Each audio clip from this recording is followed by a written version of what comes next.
viewers. On behalf of the Public and Government Financial Management Committee, I would like to extend a very warm welcome to all our viewers on a webinar which is on the series of Vittaya Varta from Budget to Beneficiary, Financing and Fixing the Implementation of Welfare Schemes in India. So today's we have the moderator for today, CA Shruti Gupta. Thank you, ma'am, for coming and for addressing today's webinar, acting as a moderator. We are sure with your presence, it will be very interesting. We also have today two very eminent experts. One is we have CA Arijit Chakravarti. Sir, thank you so much for sparing your time and agreeing for today's webinar. And we also have Dr. Shilpa Ahuja, who is economist from the Niti Aayog. So I'd like to extend a very warm welcome to all our experts panel and moderator. Now I'll request Shruti ma'am to please take over the proceedings. Thank you. Thank you so much, ma'am. Thank you for a very warm welcome. It just pushed us in the right direction. So first of all, on behalf of ICAI, I welcome you all, our viewers, to this fourth webinar on From Budget to Beneficiary, Financing and Fixing the Implementation of Welfare Schemes in India. As part of its webinar series, Vittaya Varta, on the theme Public Finance Management, Key for Growth and Governance, organized by Public and Government Financial Management Committee. It's an honor that this committee is headed by CA Hansraj Chuk sir as a chairman and CA Arpit Kabra sir as a vice chairman. And with their insights, we are able to organize such wonderful webinars.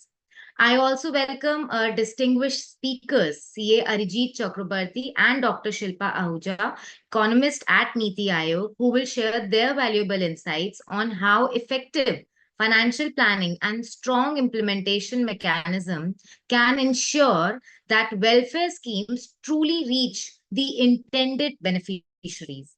Their perspectives will help us better understand the practical challenges and opportunities in bridging the gap between budget allocation and on-ground impact. The journey from budget to beneficiary in India is not just about allocating funds. It's about ensuring that every rupee translates into real impact in people's life. India has made significant strides in welfare delivery, from schemes like direct benefit transfer to large-scale programs in health, education, and rural development. However, the real challenge lies not in designing schemes, but in implementing them effectively.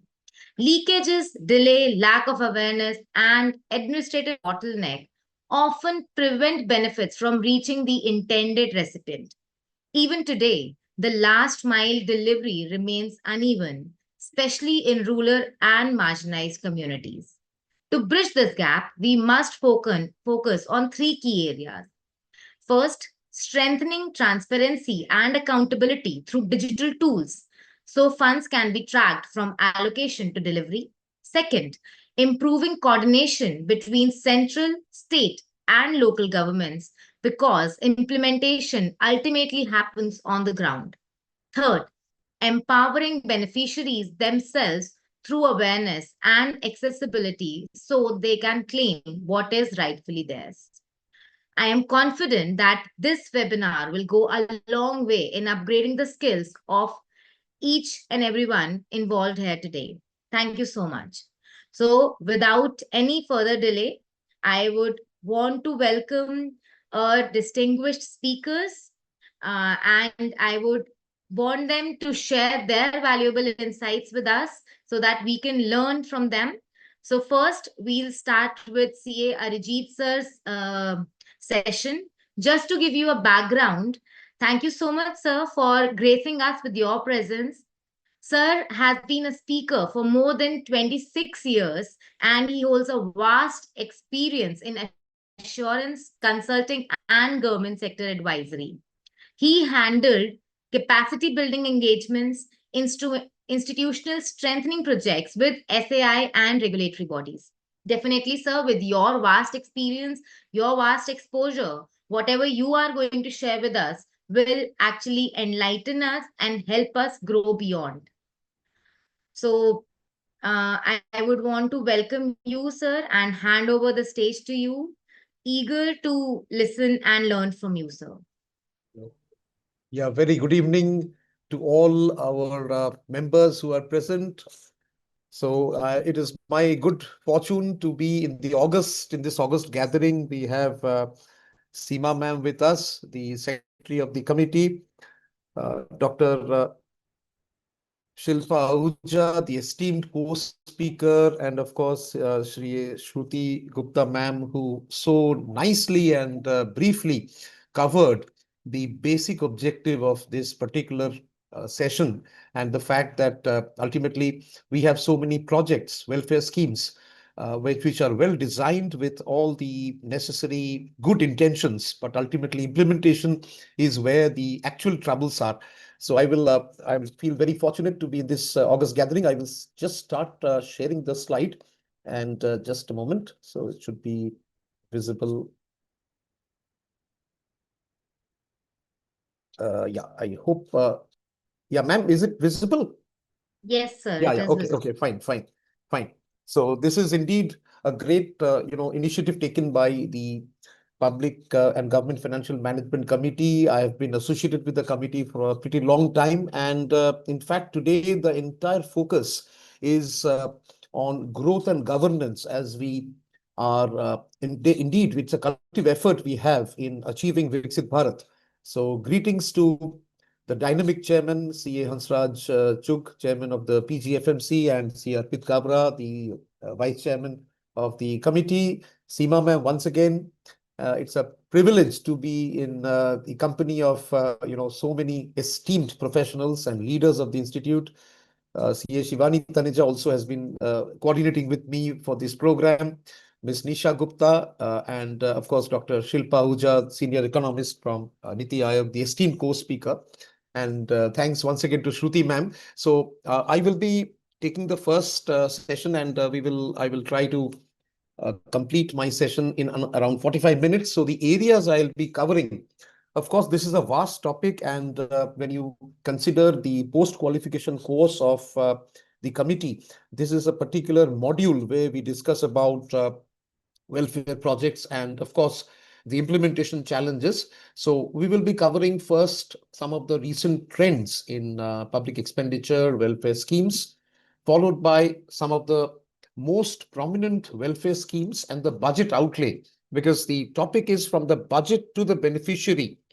So ultimately, where the slippages are actually taking place and what can we do in order to fix them, that is basically the area we are going to delve into. But before that, we will cover some of the financing of the welfare schemes with specific reference to the centrally sponsored schemes and the central sector schemes. Along with that, we will cover some of the financing modules or financing mode where the social sector projects are funded partially by the World Bank, by the Asian Development Bank.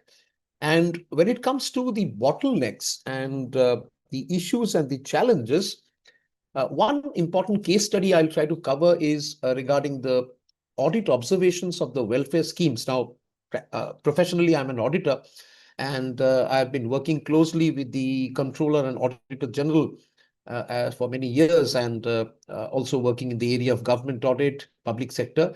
So some of the performance and compliance audit observations I will try to share.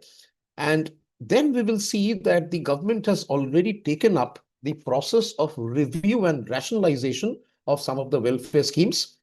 Then we will go to the last part, fixing the implementation of welfare schemes. What are the best practices? And recently, the Ministry of Finance, Department of Expenditure, they have brought out a template, and I would call it a checklist, in fact, for evaluating the effectiveness of welfare schemes. So for the entire evaluation and review, some important KPIs and benchmarks are introduced. Lastly, time permitting, I'll just touch upon some of the professional opportunities, because we have a number of chartered accountants who are part of this August gathering today. And last one or two slides, I'll try to dedicate exclusively for the professional opportunities of chartered accountants in the social sector welfare schemes, especially with regard to the accounting, consulting, auditing, and advisory roles, which CAs usually provide with a lot of value. So first and foremost, quick recap of what is happening around us, looking at the recent World Bank India Development Update of this month. So India remains, World Bank reiterates that India remains among the fastest growing economies, even though we are facing headwinds, global headwinds. We have the West Asia crisis, which probably has been deepening for the last few months. In spite of that, World Bank's estimate is that the growth is projected at 6.6% for the financial year 27. In spite of the slowdown, India manages to be one of the fastest growing major economies in the world. And the strengths of the economy, of course, we will come to the welfare schemes, which is a part of the public expenditure of the government of India. But then when we talk about the plus points, the strengths of the Indian economy, definitely we have strong fundamentals. We have a number of policy buffers, substantial foreign reserves, even though inflation has been inching upward in the context of the West Asia crisis. Still, largely the inflation is closely monitored and within the tolerance limit. We also have a healthy financial sector. The World Bank has lauded India for high exports growth, trade diversification, and if I quote from the World Bank Economic Report of 2026, April, quote, to achieve Viksit Bharat, a predictable business enabling environment will help to unlock the investment and create scale in priority sectors like energy, infra, manufacturing, tourism, healthcare, and agribusiness. So this is a good news from the World Bank. Even the Asian Development Bank has indeed has been following the developments in India, and so far as the FY26 growth curve is concerned, it has projected 6.9% growth. Repo rate has been kept unchanged at 5.25. Even though the inflation is increasing, there is a possibility it might cross or come close to 4.7. And there could be possible corporate defaults, but still overall, the economy has shown resilience in the last few months. On the INR US dollar front, yesterday you must have seen that the rupee hit an all-time low of 94.85 against the dollar. US Brent has gone up to $119. However, the macroeconomic view is that ultimately the dollar and the Indian rupee will stabilize somewhere between 92 and 93. Short to midterm, yes, a fiscal deficit expected to widen, but then overall resilience is definitely something which the international development banks have repeatedly stressed upon. Viksit Bharat, so here we have to look at number of welfare schemes. The Honorable Finance Minister in the last 2 years has stressed upon number of primary sectors where there is a thrust for welfare schemes, including the four major areas, which is usually known as GYAN, where G stands for the Garib, that is the people who are below the poverty line and economically weaker sections, the Y for Yuva, A for Annadata, that is the farmers and the farming community, and N is the Nari Shakti. And accordingly, the Union Budget 2025 and 26 has increased the capital expenditure, and the social sector welfare schemes remain one of the most dominant priority of the Indian government. Parallelly, as professionals, we are obviously witnessing a series of financial reforms, economic reforms, structural reforms in income tax. For example, we have the new Income Tax Act, GST 2.0. Yes, from the 1st of April 2026, on the accounting standards front for the insurance sector, Ind AS has become compulsory, and a number of reforms taking place, including the Uniform Labor Code and, of course, the new insolvency amendments in the Insolvency Law, Insurance Act, and so on and so forth. So the aim is transformation, along with that, stability, sustained growth, and to achieve Gyan, where we have better ease of living for Garib, more opportunity for Yuva, and a better MSP for the farming community, and of course, empowerment for Nari Shakti. The Honorable Finance Minister in the last couple of years has stressed upon a series of welfare schemes, including rolling out poverty alleviation programs, and thrust is being put on 100% education, good quality education. And of course, when we talk about food security and poverty alleviation, of course, healthcare comes next in the list. Along with that, as we are all aware, a number of programs on skill development with a thrust on coming on a thrust on securing women participation has been a discernible factor in the Indian economy for the last few years. Now, the welfare schemes, we have so many schemes, primarily focusing on four major sectors. First, of course, is the social security, which typically addresses social issues, including poverty alleviation, which I was just mentioning. Healthcare, making healthcare accessible, including better infrastructure of public hospitals, clinics, insurance, providing subsidized medical care, especially to the vulnerable sector of the Indian population. Education for a growing economy like India, where education and skill development go hand in hand. And of course, as per our perception, an economy which invests heavily in education skill development automatically creates a more productive workforce who are going to contribute to the GDP in the coming years. So education is a major social sector initiative. Plus, in the last few years, social justice, gender equality, and tracking expenditure. So today, self-help groups for ladies is something where a number of projects are being a number of projects are running. And I myself have been working with many of these projects as an advisor or as a due diligence expert, as an auditor. So definitely we can see a series of projects on social justice and gender equality. Last but not the least, achieving net carbon zero emission and contributing to sustainability is one of the most prominent overarching goals of all the welfare schemes. And when we talk about budgetary control, output budgeting, outcome budgeting, the Millennium Development Goals, the Sustainable Development Goals, SDG, as we commonly refer to, these are embedded in the entire outcome monitoring framework. So this is where the social welfare schemes and the objectives are all about. Some of the key themes which the government has been commissioning and which are operational in the last few years.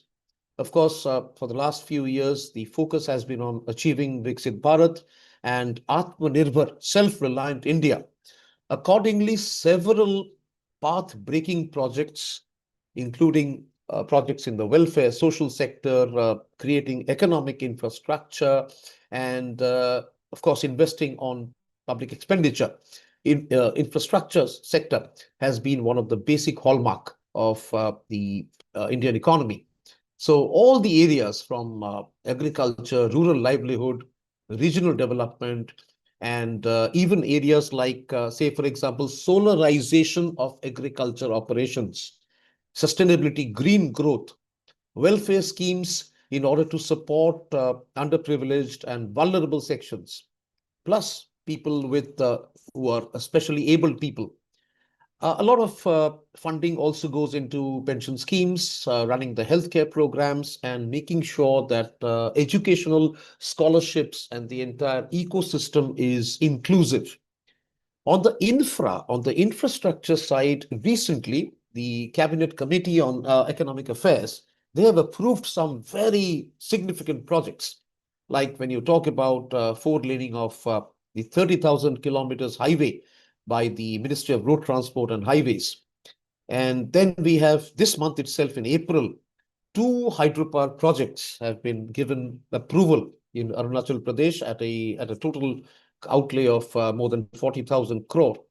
And then the Jaipur Metro Phase 2 at 13,000 crore outlay has also been approved.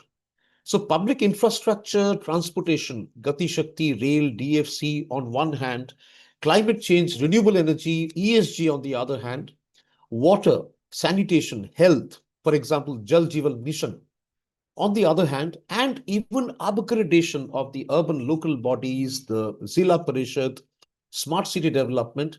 So a series of initiatives has already started, and several of these initiatives are providing a decent return as well.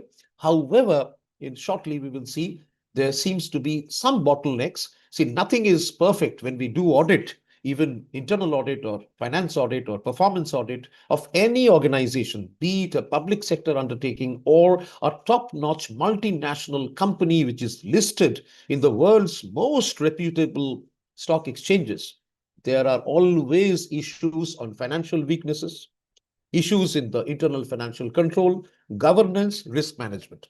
So this is common, whether it's a government scheme or whether it's a multi-billion-dollar public-private partnership scheme, or whether it's absolutely, say, for example, an expansion, capital expansion for a private sector giant.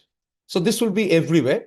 But then we can see a series of schemes. And as a result, if I just show you a snapshot of the Union Budget 2026, we can see the figures. Now we are looking into the financial outlay. So you can see the budget size is 53.47 lakh crore, out of which you can see on the left-hand side, you have the loans, so the debt receipts, and the capital receipts. The total capital receipts is 18.14 lakh crore. And of course, on the other side, left-hand side, you can also see the gross tax revenue, the net tax receipts, which accounts for the receipt side of the budget. On the expenditure side, we can see a large amount of this entire receipt goes into the central sector schemes. You can see the scheme expenditure itself is 23.21 lakh crore. This is the budget estimate, out of which we can see almost 17.72 lakh crore is allocated for the central sector schemes, which are definitely covering a number of welfare schemes. This cater to general services, subsidies, and economic services, and others. Plus, we have separate transfers and establishment expenses, which the government of India has to incur. And this includes the transfers to the states. And this is again a whopping 30.26 lakh crore. Now, coming to the inflow and the outflow for the year, well, on the inflow side, yes, we have a substantial part coming from the income tax, customs, and GST and corporate tax. But when we look at the outflow, we can see here on the right-hand side of the slide, you can see that we have subsidies accounting for 6% of the outflow. And then centrally sponsored schemes, which are schemes where the central government and the state government work together. This is contributing to almost 8%. This is actually taking away 8%.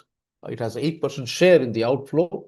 And then we have state share of taxes, which is transferred to the states, 22%.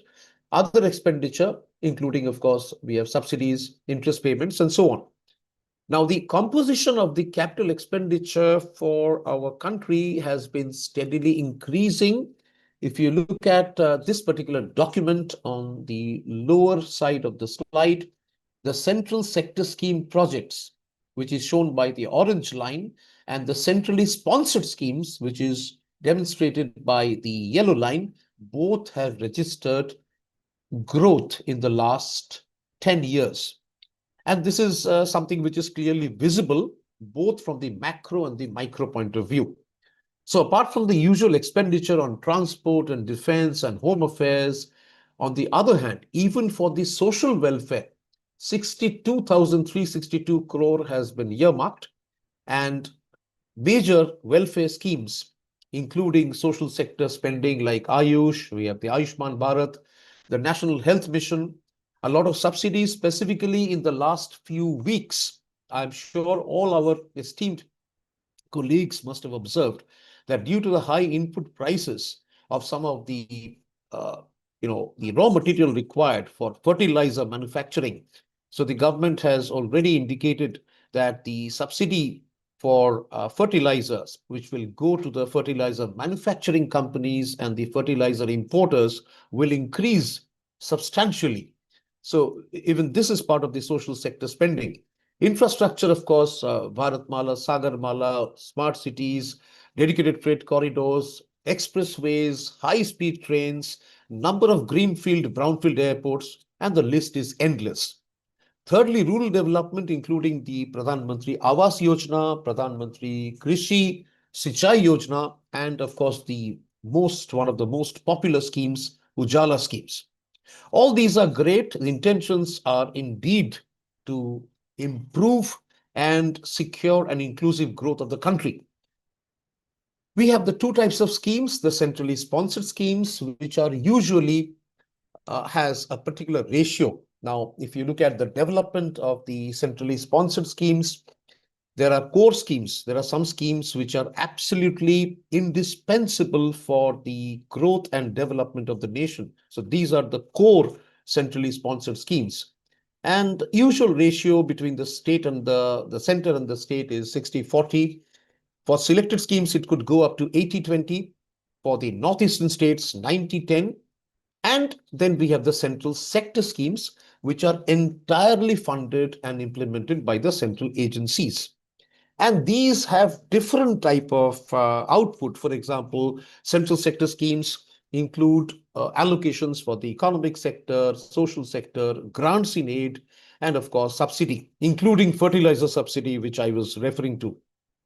Some of the key centrally sponsored schemes typically are, of course, number of demands are there. If you see the entire budget document for the last couple of years, you get to see the list of centrally sponsored schemes, more than 54, 55 centrally sponsored schemes coming under different ministries, different departments, like Ministry of Ayush, Ministry of Corporation, Department of Education, Literacy. Then you have, of course, higher education, the transfer to the states, Ministry of Environment, Department of Animal Husbandry, Ministry of Food Processing, so diverse. So this actually expresses the dynamic nature of the Indian economy and the tremendous boost in public expenditure, capital investment, which the government has been incurring in the last decade or so. Ministry of Housing and Urban Affairs, you have the PMAY, the Prime Minister's Awas Yojana, Amrut, which is the Atal Mission for the rejuvenation and urban transformation, Smart City Mission. And I'm sure many of our members who are part of this August gathering today in this webinar, they must have professionally handled audits, internal audits, accounting, statutory audits of different type of organizations, ministries and governments, including smart cities. So you already must be having a good experience in the financial and due diligence audits of the government sector. Coming to the financing, yes, there are most of the financing comes from the budgetary allocation. In the recent past, a lot of focus has come on food security. So we have the National Food Security Act 2013, and the direct to beneficiary transfers have increased tremendously. I will show some figures, audited figures, after a couple of slides. And employment skills, like we have the self-employment loan schemes under the National Scheduled Caste Finance and Development Corporation, the NSFDC support, which is focused on vocational training, fostering entrepreneurship among the economically underprivileged category, empowerment through the Shrestha scheme, for example, which is basically a residential program, educational system for students in the high schools in targeted sectors and underserved regions of the country. Then we have the Ayushman Bharat. Financing mechanisms mostly are from the budgetary allocation, because this will handle the maximum capital expenditure. And we were discussing about the centrally sponsored schemes, and we have targeted funding as well. Now, in the recent past, some visible trends. Now we come to external donors like the World Bank and the Asian Development Bank, because the World Bank and the ADB both have been providing valuable support through soft loans, through grants, when it comes to the infrastructure growth and the social sector welfare schemes. So looking at the World Bank and the Asian Development Bank projects, so there is always a project implementation agency. Separate project accounts need to be maintained. And again, the audit will be conducted by the Controller and Auditor General, the CNAG. Now, recently, some of the externally aided projects, specifically in the domain of social sector welfare schemes. That means when we talk about the welfare schemes, primary domains will be health, of course, food security, health, housing, education, job creation, skill development, and so on. So we have the DRIP project, which is the Dam Rehabilitation and Improvement Project, a flagship project of the World Bank in India, where the total project cost is shared between the World Bank 80% and 20% by Damodar Valley Corporation. And then we have the road and highways improvement projects in Karnataka, Jharkhand, northeastern states, urban sector development projects taking place in Rajasthan. We have a number of disaster management emergency assistance programs going on, which are funded by the World Bank, plus climate adaptation projects, skill development mechanisms, and even the National Hydrology Project, a very well-known project, NHP, where we have 50% funding coming from the World Bank, and the remaining 50% is from the budgetary allocation. So these are some of the most prominent welfare projects which are funded by the World Bank and the Asian Development Bank. Now, coming specifically to the ADB, recently India and the Asian Development Bank signed loans worth more than $2.2 billion. Now, this is for financial year 24-25. As on date, sitting in April 2026, the total number of committed projects which ADB is already operating in our country is more than 650, with a total outlay of almost $60 billion. Now, most of this welfare project, the funding, these are primarily in food security, education, skill, healthcare, microfinance, and rural development. So virtually as an auditor, as a consultant, when we are working with the World Bank and the ADB, of course, we need to know the major sectors, the allocations, and most importantly, the process involved, because most of the financial consulting work involves thorough, a very in-depth, incisive, I would say, a scrutiny of the income expenditure and most importantly, whether the beneficiaries, the correct outreach, are we able to achieve the outreach for the program?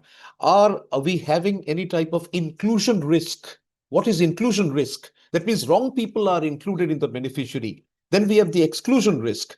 That means the people who should have received the benefit of that particular scheme are excluded. So inclusion risk, exclusion risk, whether there is any time overrun, the budget overrun. So these are usually the, I would say, the major focus for the consulting and the audit work we do.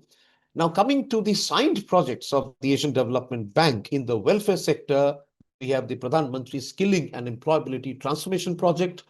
Of course, the Pradhan Mantri Surya Ghar Muft Bijli Yojana, including Chennai Metro Rail Investment Project, eco-tourism, hydropower development, including, you can see from Nagaland to Gujarat, from the north of India to the extreme south, including the coffee and the cashew value chain projects which are taking place in Karnataka and Kerala, electric bus financing projects, solar rooftop investment programs. Everywhere we have funding coming from the ADB and the World Bank. And this is, of course, a very salient feature of financing of welfare schemes. Coming to the World Bank India, World Bank and India country partnership framework has been signed recently. And this is for the next 5 years from 2026 to 2031. And this is geared specifically to meet and achieve Viksit Bharat vision by 2047. So in the recent few months, the World Bank has approved new financing in a host of welfare schemes, including job creation, connectivity, road safety in different parts of the country.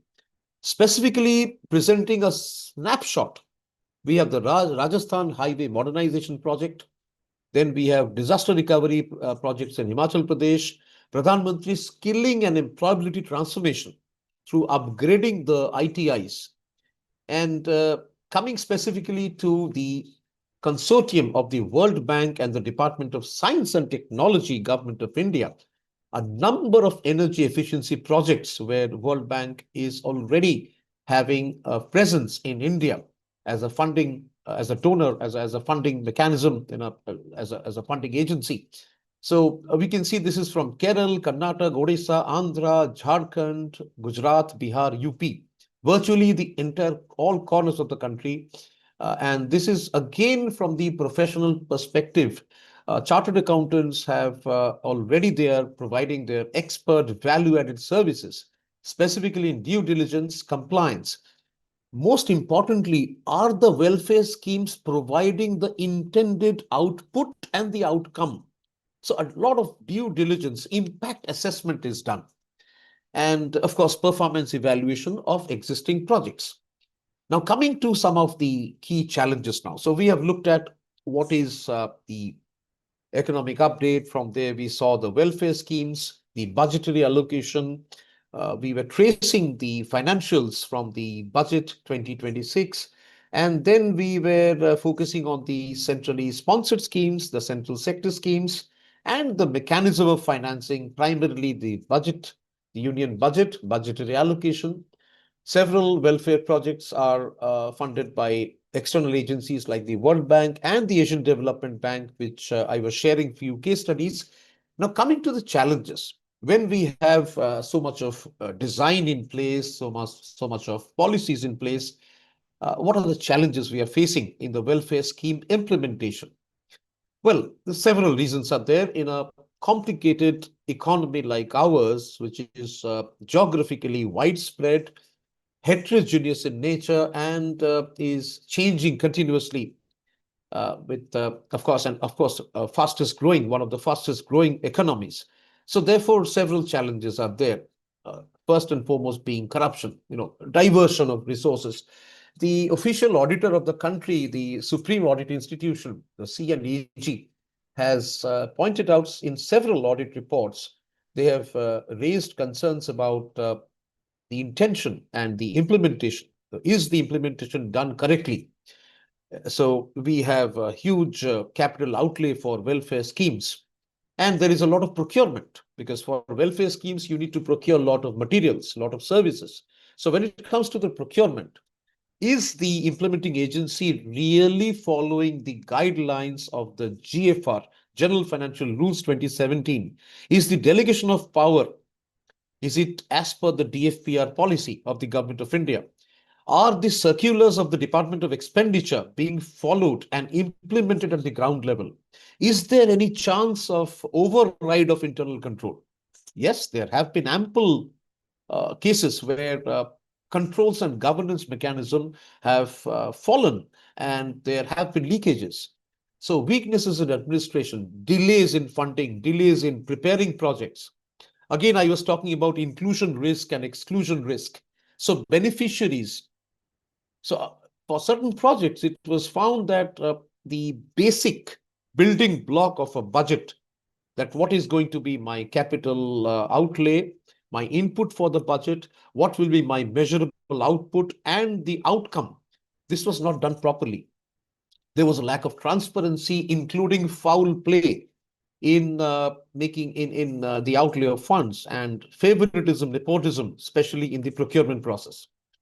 Plus, of course, for a country like ours, which has been evolving, and of course, in the last few years, we can see that the official documents of the Government of India clearly demonstrate that public expenditure has gone up. But then we also find cases of political interference, low utilization of funds. In some cases, in one case pointed out by internal auditors, construction workers' welfare funds remained idle So a sum of almost 11,000 crore was invested in fixed deposit rather than being spent. So the intention was to utilize the fund in the right manner, within the right time, for the right purpose, for the right people. But, well, there was a gap. And this highlights poor implementation. Then fund mismanagement. This is common as an auditor. Many times we come across this particular phenomenon where the borrowed funds are not appropriated for the intended purpose, but routinely they are used for other expenditure. And in the last few months, when we have elections taking place in so many states in our country, this has been quite yes, this has been observed quite frequently in different parts of the country. Execution delay, especially in health and education sector, delays in fund release, non-adherence to the SOP, expenditure falling below budgetary allocations, and procurement. I was mentioning about procurement, tendering system, lot of flaws. In fact, when we do the comprehensive due diligence, it is a customary for us to check the entire contract, the procurement process. If there is any flaw in the tender, or any issues about specification, or if supplier credentials, if there is any lack of transparency and financial integrity, this is a matter of concern, and these are usually red flagged by the auditor. And in recent past, specifically for the Integrated Child Development Scheme, the ICDS, and the MDMS, the Midday Meal Scheme, this has been a common observation. Then unpredictable flow of funds has happened. There has been payment delays, including procedural bottlenecks, sometimes physical verification. So we have a social project. So it's a social infrastructure like a hospital, for example, like a school. Well, is the school really built? Are the classrooms ready? Are the beneficiaries getting what they were supposed to get? Is there any cost overrun? Is there any time overrun? Is the specification maintained properly? Is the direct benefits getting transferred? Are all the beneficiaries properly mapped? For example, you need biometric, you need other identification. Is it done properly? Or is the fund getting parked in the bank account without being sent or without being dispatched to the intended beneficiary? Payment delays, as I said, plus banking issues and no real absence of real-time tracking. So these have all intensified cases of leakages. And in some areas, as an accountant, we have observed that even annual accounts for certain schemes not prepared, annual reports, annual activity reports not placed. As a result, we are unable to understand what happened to the funds. Were the funds for the welfare schemes utilized, or has it been grossly diverted? Or has maybe the fund has been misused, abused? So fund may remain idle, or it might have been diverted, or it might have been misused and abused. Or maybe expenditure was incurred only to satisfy certain privileged contractors or suppliers.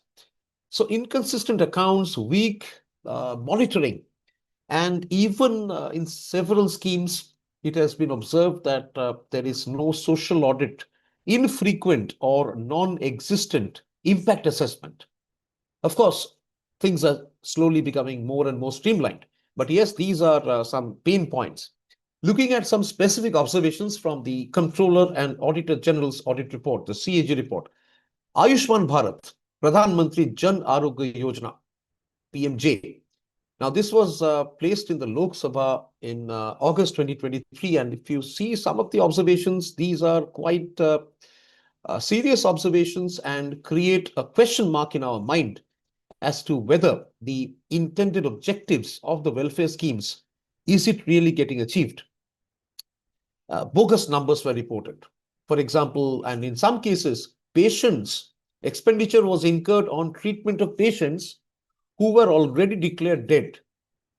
So this was observed. Several lakh people were linked in the database with a single mobile number. Then multiple beneficiaries getting linked with a single Aadhaar number.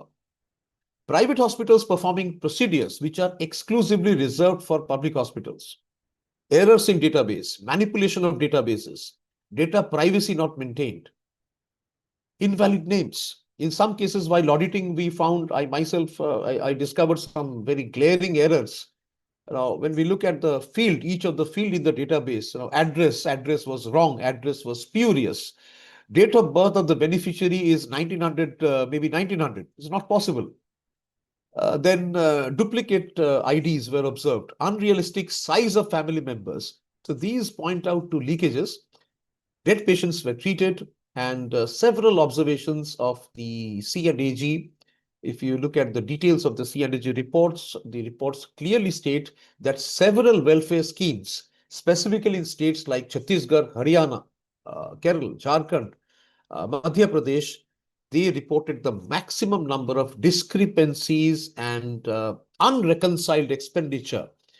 Plus, mortality cases in transaction management system revealed that more than 88,000 patients who were already dead received medical treatment, and a huge sum was incurred. So we can understand there is either foul play or the entire database, beneficiary database is not updated, lack of reconciliation. And ineligible households, I was talking about exclusion risk and inclusion risk. Ineligible households registered as PMJ beneficiaries, ineligible. They were not supposed to get the benefit, but these people have, thousands of such people have received benefits illegally. And in several cases, of course, equipment in impaneled hospitals were found to be non-functional. So these observations at the ground level, I repeat, at the ground level, at the base, clearly says that there could be a need for the review and the effective monitoring of public expenditure management system, as well as the welfare schemes, under which comes under the typically under the centrally sponsored schemes and the central sector schemes. Recently, the performance audit for 2019 till 2023 in Manipur discovered several gaps. For example, lack of awareness about schemes among the students.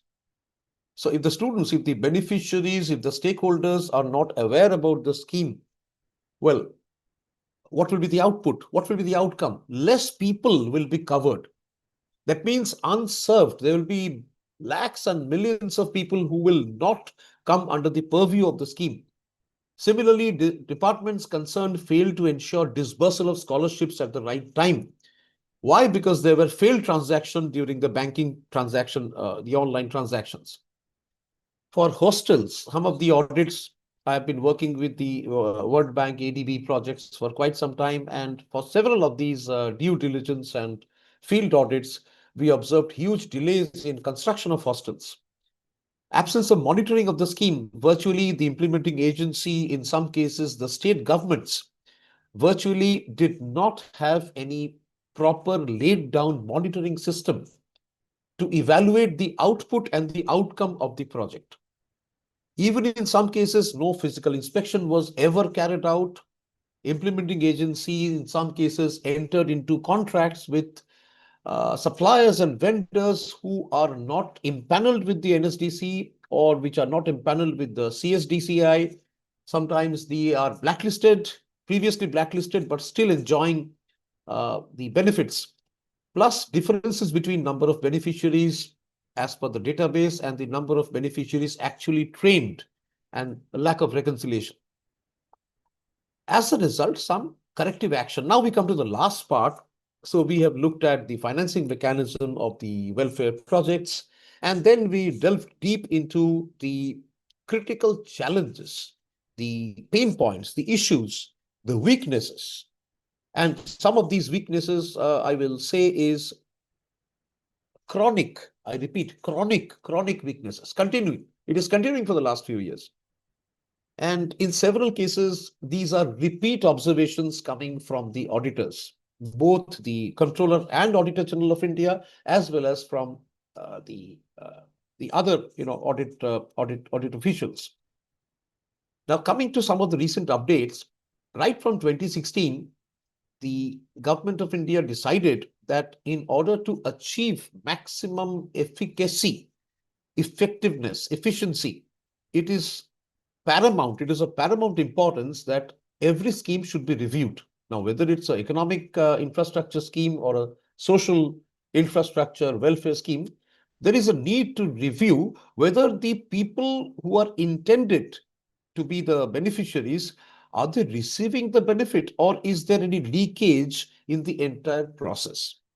So, the Government of India, through the Union Budget 2016, clearly stated that every scheme must have a sunset date and a proper review of the outcome. That means our topic's last part, fixing the implementation. So we have been analyzing what are the areas, what are the practical issues at the ground level, but now how to fix. So some of this fixing has already started. So the Finance Commission stated that yes, there is a need to review the CSS, the centrally sponsored schemes, central schemes, sector schemes, and to redesign the scheme if required. Architecture of the scheme, the rolling out of the scheme, the outreach of the scheme, the intended quantum of benefit to be transferred through the scheme, everything needs a relook. The government also agreed that there might be situations where certain schemes may have to be merged. So certain schemes had to be integrated, plus certain schemes probably had to be transferred. So one scheme might have to be closed and the outlay of the scheme may have to be utilized for some other social welfare schemes. So in June 2025 last year, the 16th Finance Commission was also already recommending, the sharing of tax revenue between central and state. And some of the proceedings which took place in the Finance Commission meeting. Now, 2, 3 points I will request your kind attention, where you can see that the Department of Expenditure, point number 4, the Department of Expenditure, which comes under the Ministry of Finance, in course of the FC meeting, stressed on the quality and the effectiveness of public expenditure. And this was on account of the past experiences, review exercises carried out for the centrally sponsored schemes, the central sector schemes, and ultimately, the Department of Expenditure was very clear that we have to introduce some sort of measures, checks and balances, a laid down procedure, SOP, so that we can actually ensure 100% optimization of the quality. Plus, convergence of various schemes. As I mentioned, certain schemes needed to be converged to have a wider impact. Elimination of certain conditionalities to drive reforms. Plus, last mile connectivity. Checking whether, for example, removing certain technical IT glitch, for example, biometric not done, or Aadhaar identification seeding not done, bank account numbers dysfunctional. So all these were decided. It was decided that these bottlenecks, these lacuna, need to be addressed as early as possible so that the system can be streamlined. Ministry also observed in certain cases that there is a tremendous increase in the DBT, the direct benefit transfer. If you consider the figure for 2014, it was just around 7,000 crore. But in financial year 24-25, it was a whopping 6.83 lakh crore. However, with a rise in the outlay and capital expenditure, public expenditure, welfare scheme, it was also observed in course of the review that this was for a particular scheme where beneficiaries are getting access to, grains. It's a food security program. 22 million beneficiaries did not avail free grains for a period of 3 to 12 months. This was an observation. At the ground level, there could be multiple implications. Number one is there could be a data mismatch or wrong data, or there could be a second reason that maybe 22 million beneficiaries did not avail the free grains. Maybe they don't need the free grains. So there might be a need for updating and the list of eligible beneficiaries. There might be a reason for a reconciliation. Then the government started introducing just-in-time release of funds so that the funds are not unduly parked in the bank accounts of the implementing agencies. Sometimes the implementation will start from August or maybe October, but right from April, the funds are parked. So just in time, as we know, just in time inventory management, similarly, just in time release of funds. This many times we have advised in course of our audits and due diligence. Then fresh assessments for the verification, physical verification of beneficiaries, households who are receiving the direct benefit transfer. This was supposed to be completed by December 25, partially achieved, specifically for Ujjwala Yojana, PM Awas Yojana, the free food scheme and the public distribution scheme. And then to prevent fund leakage and frauds, financial frauds, diversion of funds, reconciliation, regular reconciliation between the central government and the state government data. Now, in case of the centrally sponsored schemes, there is an agreed sharing of the funding between the central and the state. So the central government has a database of the beneficiary. The state government also has a corresponding database. Do these databases, are they reconciled? So whether there is any authentication done. So accordingly, by fixing these loopholes, if I may use the term, or by tightening the screws, the government was able to achieve significant savings in these welfare schemes. The central government saved between 2015 and 2023 3.5 lakh crore, 3.5 lakh crore by eliminating many of these inefficiencies. So this is an example of fixing the implementation of welfare schemes. 50 million duplicate fake ration cards were cancelled. Very similar, a parallel is that several thousand shell companies have been closed, deregistered, registrations cancelled. Similarly, duplicate fake ration cards cancelled. 41.5 duplicate inactive LPG connections were eliminated, and bogus names under the Mahatma Gandhi National Rural Employment Guarantee Scheme, including 17 plus more than 17 million fake beneficiaries from the Pradhan Mantri Kisan scheme, has been eliminated. So these are, sanitizing, cleaning up. So when we talk about, when we talk about Swachh Bharat, not just physical cleanliness, even cleaning up the system, cleaning up the inefficiencies, cleaning up the wastages, cutting out all the leakages so that the fund flows freely and welfare schemes, you are ultimately going to achieve the optimum utilization. Yesterday's update, today is 30th, yesterday's update number 2. Ministry of Finance yesterday has updated that the Honorable Finance Minister is about to start with a performance review under the Financial Inclusion 2.0 roadmap. Exactly our topic. I thank the committee once again for setting this topic for today and inviting me to just share my very limited knowledge on this particular domain. So Financial Inclusion 2.0 roadmap. That means what? Existing welfare schemes, specifically schemes on pension, like you have the APY, the Atal Pension Yojana, Jan Suraksha schemes, which cater to the needs of millions of Indians. Of course, Indians who are underprivileged, who are financially weak, economically struggling. So yesterday, the Minister of Finance has stated that a review is about to start, very similar to what I was discussing in the last 2-3 slides. So there will be a review of what? Each of the welfare scheme, their outreach. So primarily 3 KPIs: outreach, their performance vis-a-vis the target, review of the output and the outcomes which it has achieved, and claim settlement. If there are any grievances from the stakeholders, from the beneficiaries, that too will be reviewed. This is what the Finance Ministry has reiterated. In the last few years, several stakeholders have spoken about the need. They have requested the government to relook to increase the limit of the PM, specifically the Prime Minister's Suraksha Bima Yojana, which is currently 2 lakhs. The request has been to increase the cover from 2 lakhs to 5 lakh rupees, and even for the guaranteed pension under the Atal pension scheme to make it minimum 10,000 rupees. So these are something which are taking place at the ground level. Finally, what are the other fixes? Digital transformation. Now we have the digital Sahakar Vishwas portal. Many of you are aware, which is working to increase the efficiency.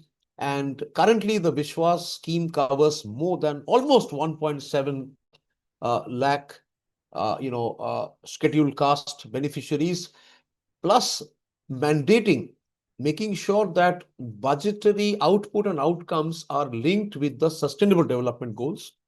Even in the recent past, we have the midday meal scheme. Nowadays, it is called the PM Poshan scheme.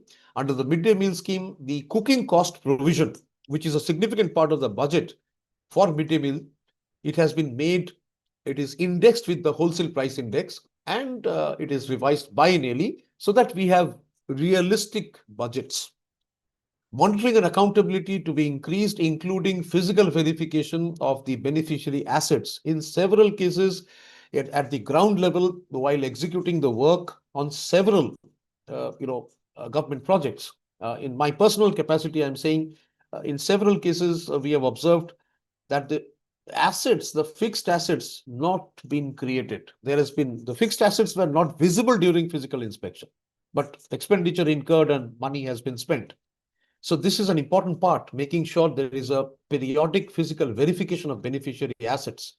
Last but not the least, the 15th Finance Commission has repeatedly stressed upon empowering the local bodies so that the local governments need to play a vital role in the implementation of the welfare schemes. So a monitoring system, oversight mechanism must be vested also in the local governance at the local government level.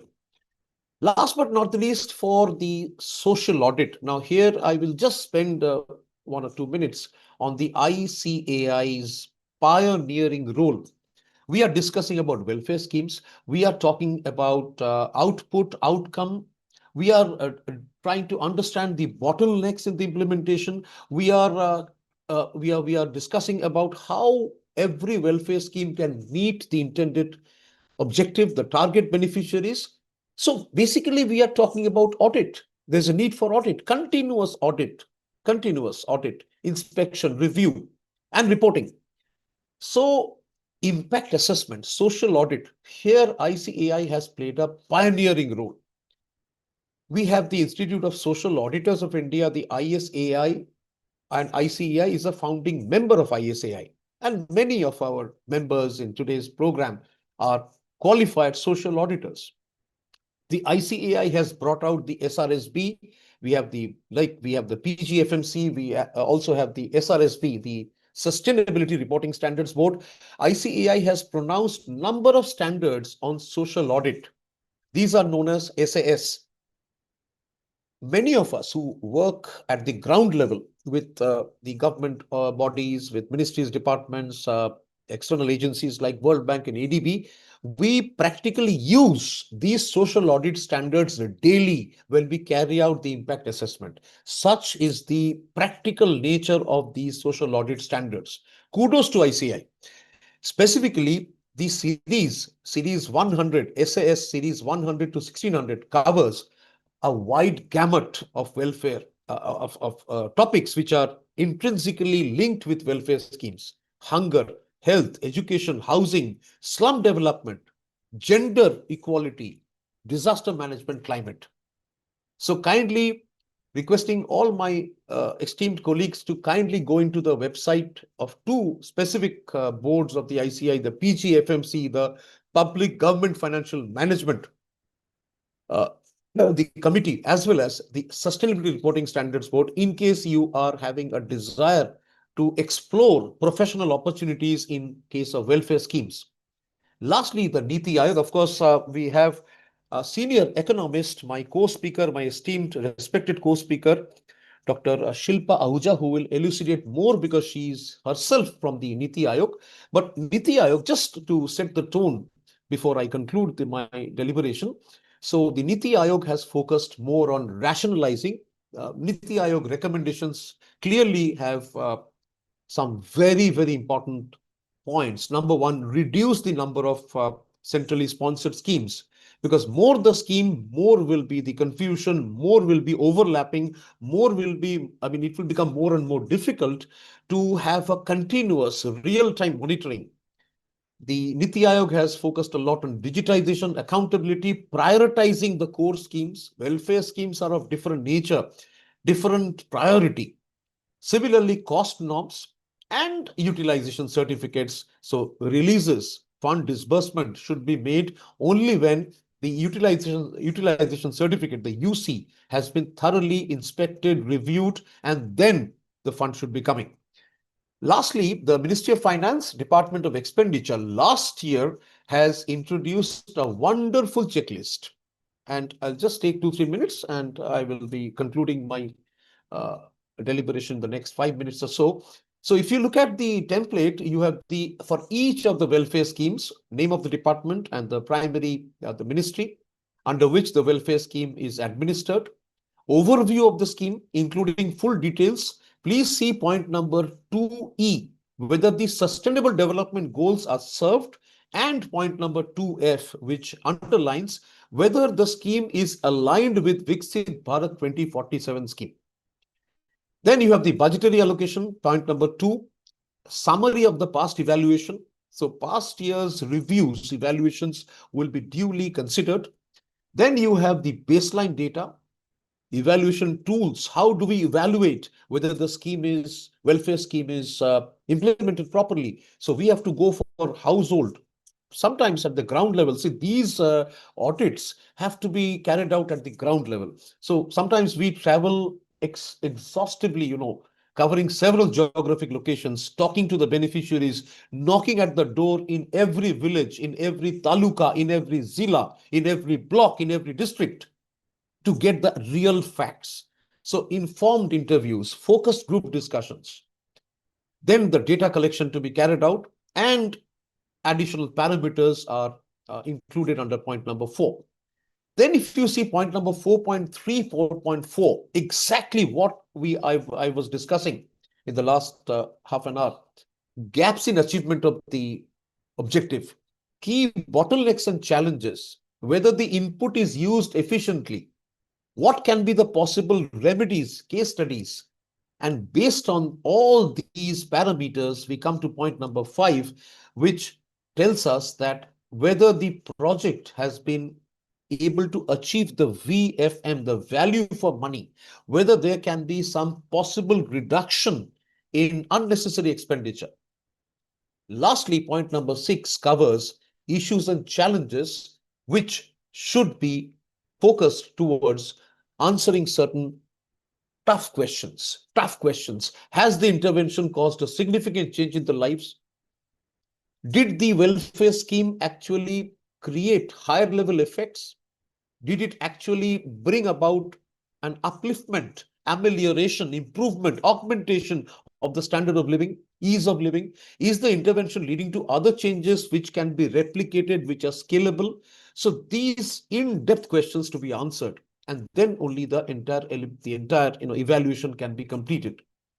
So last but not the least, so as I close, I will only say that there are several pillars under welfare schemes, including budget, transparency of public finances, making sure that the assets and the liabilities which are created out of the budgetary allocation are physically verified, especially I'm talking about the assets. For the liabilities, whether these are end-to-end checked, whether the liabilities are real and properly valued. Policy-based fiscal strategy for budgeting, whether we have such a policy, whether the accounting and reporting for all these welfare projects are up to date, whether reconciliations carried out in time, plus control review, governance, scrutiny of the governance system, and audit. Last but not the least is the audit. So the intention is to, welfare scheme is one of the way in which the country is expected to achieve the overarching mission and vision of Viksit Bharat.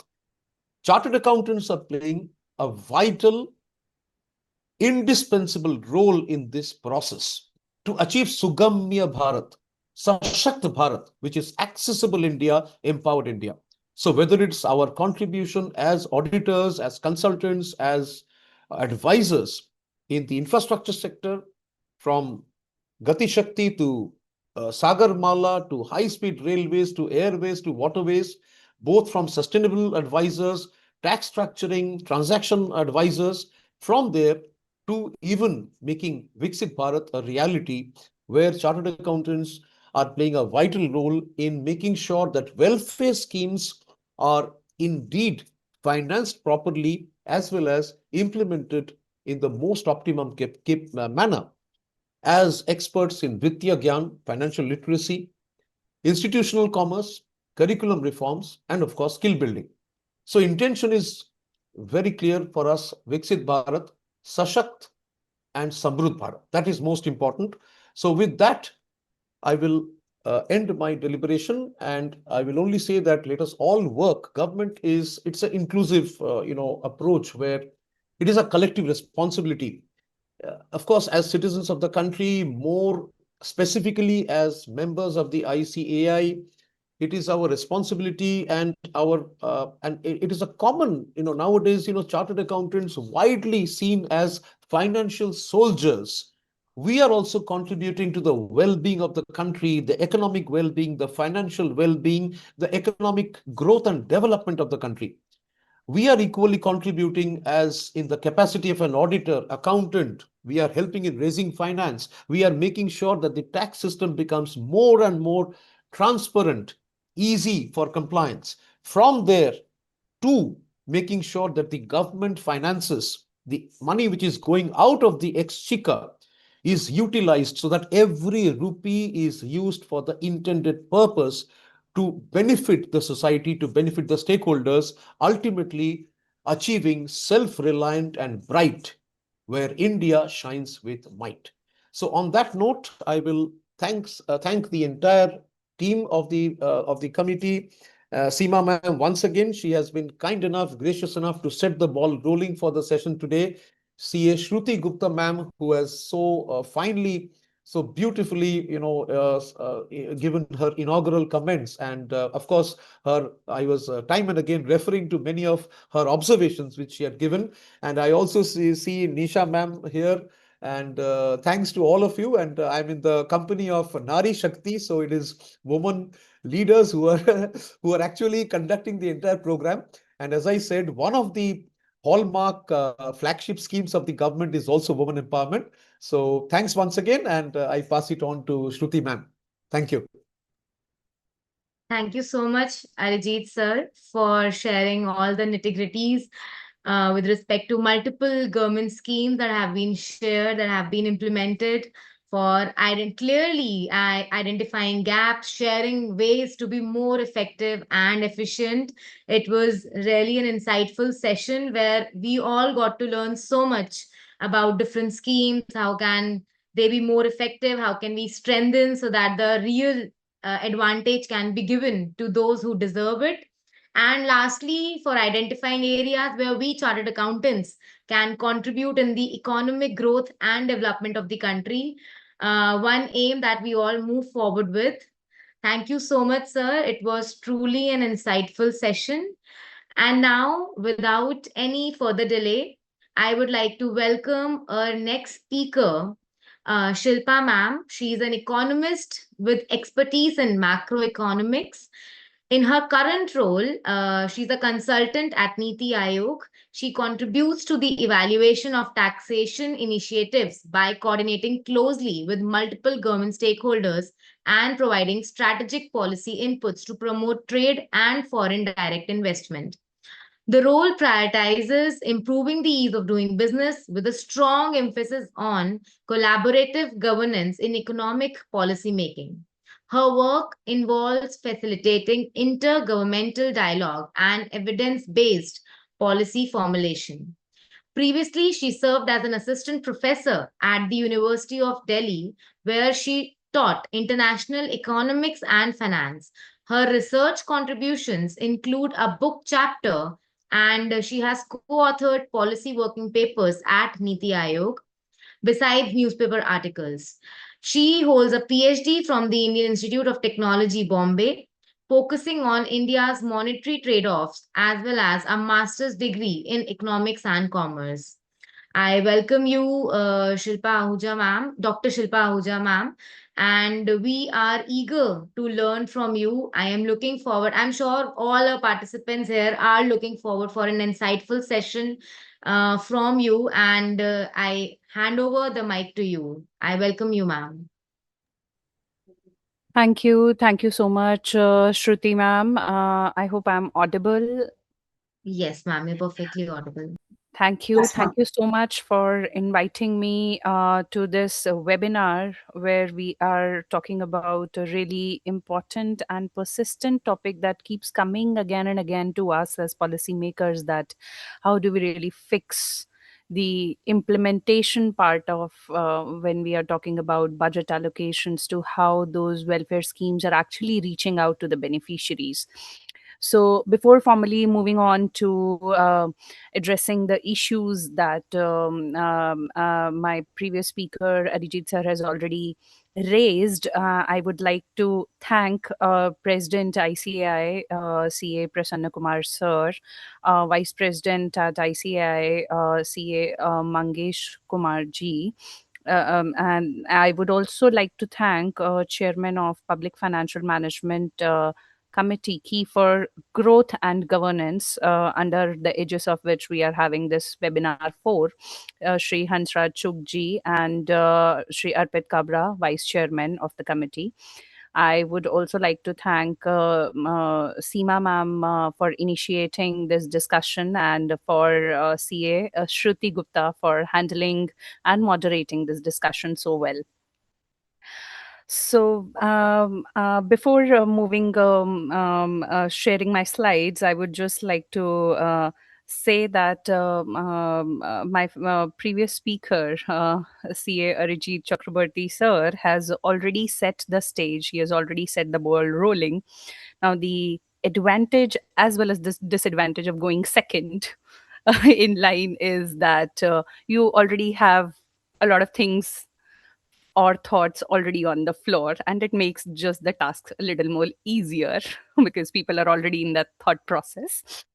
But yeah, I would try to focus a little more on the policy aspect of things, how we see as a government policy maker, how we are looking at these schemes and improvisation, and how do we really have those systems where we are actually talking about data and governance standards, where we can target the beneficiaries in a more efficient manner.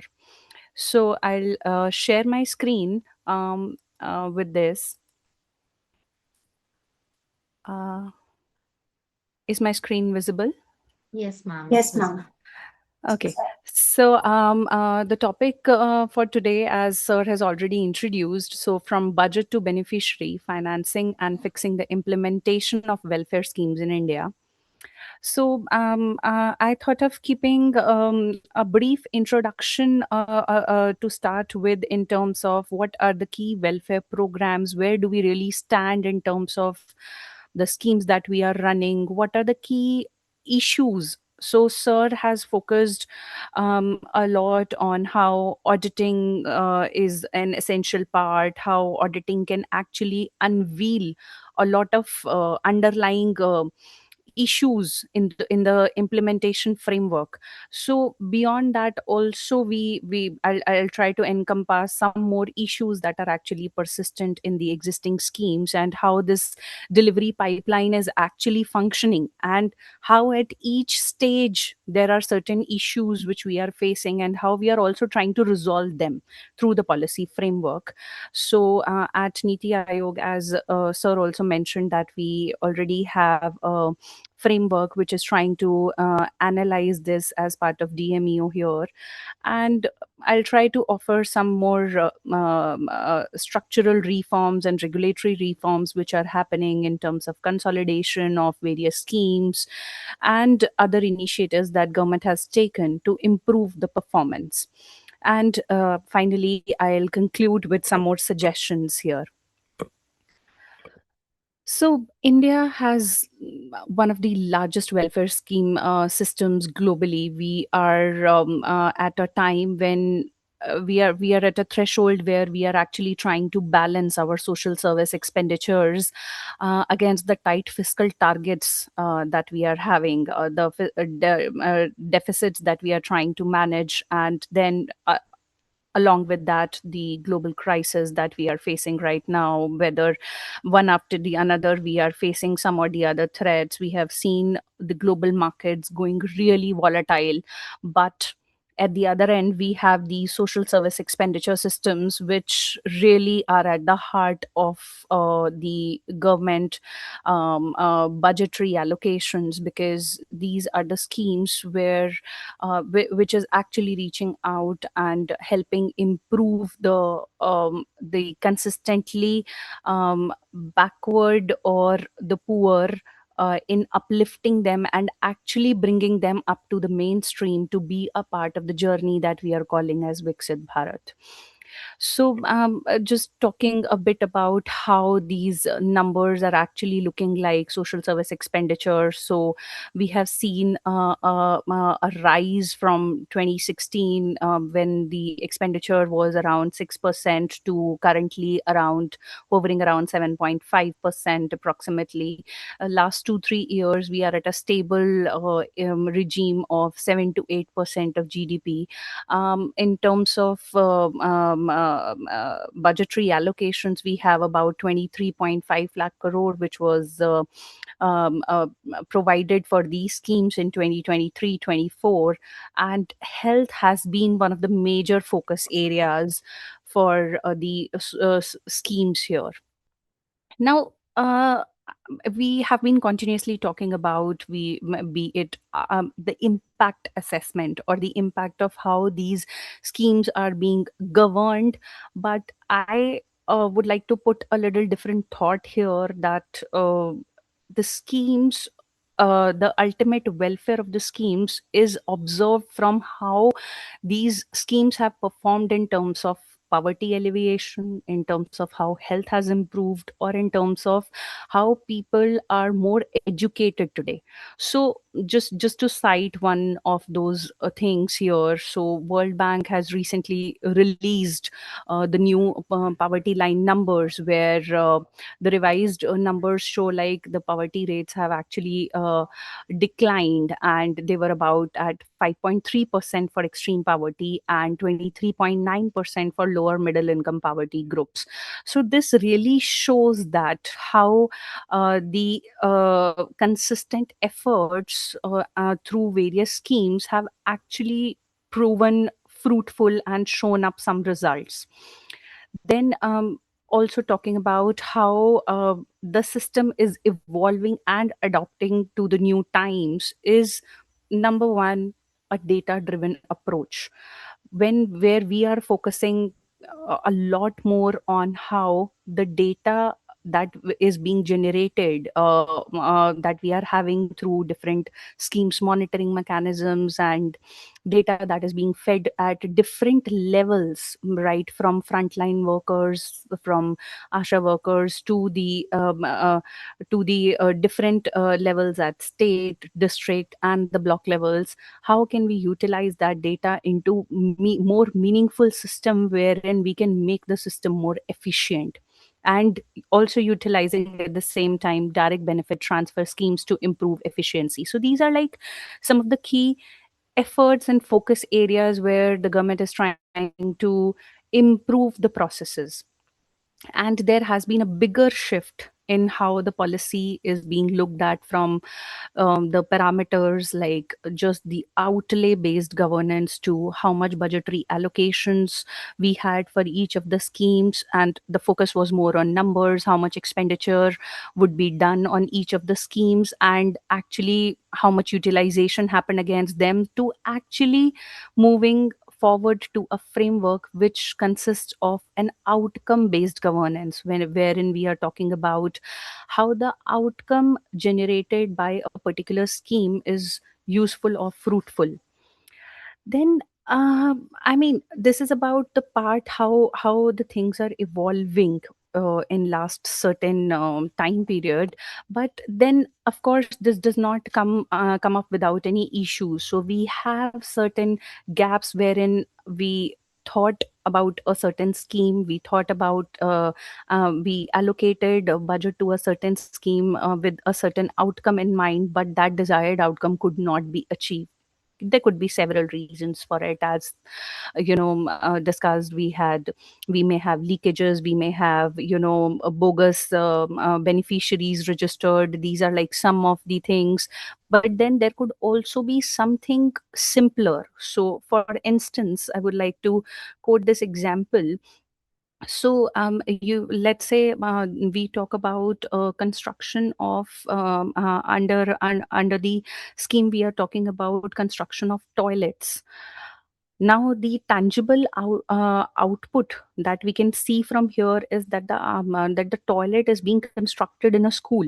But what about the ultimate outcome of that? Ultimate outcome of that construction of toilet lies in that toilet being in a usable condition, and it is actually being used by the children for whom it is meant. So how do we really bridge that gap so that change in outlook from output to outcome based governance is real, and we are trying to bridge that gap. Increased allocations may not always translate into those welfare gains. They might sometimes require a bigger and a broader change. So, something as small as we are trying to integrate more people in towards more nutrition based let's say be it for children who are under the age of 1 year, or be it for pregnant mothers. When we are talking about translating benefits to those in terms of health and nutrition being provided to them, are we able to deliver it to them? Are they actually is it actually reaching the beneficiary? So sometimes the allocations are just not sufficient, so we need to have a system where we talk about the welfare gains, which overcomes these implementation systems and also looks towards the change in the mindset of the people. So some of the major highlights over the time, like as I said, that World Bank's international poverty line, which has been revised, and how the numbers are coming out.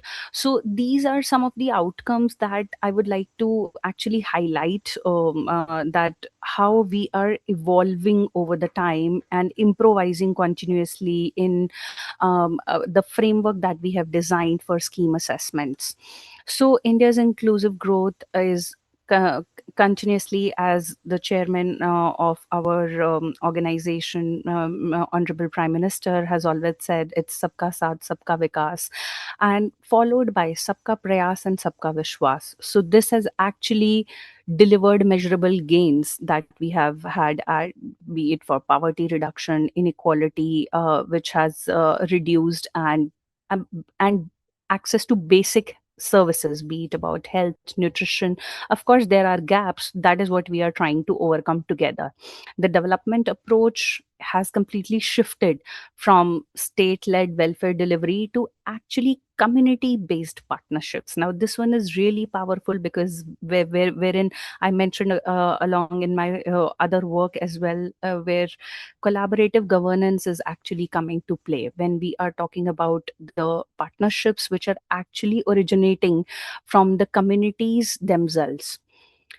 Some states like Bihar and Kerala have actually implemented these community centric poverty eradication models, where they have successfully utilized self help groups, local government leaderships, and household level micro planning to actually deliver better outcomes.